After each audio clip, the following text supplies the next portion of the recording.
Hey everybody, I'm going to show you real quick how to shut down Windows 10 just using the keyboard. This is especially useful when you have hanging programs, especially high intensive graphic programs like games. So it's going to be a sequence of two keyboard patterns. The first one is going to be the Windows key and X, which will launch the quick link menu. And if you look on the menu, you'll see that some of the letters are underlined. Anytime you see that in Windows, it means that is a keyboard shortcut.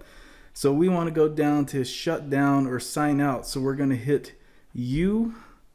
And then you can see that the shutdown option is U again.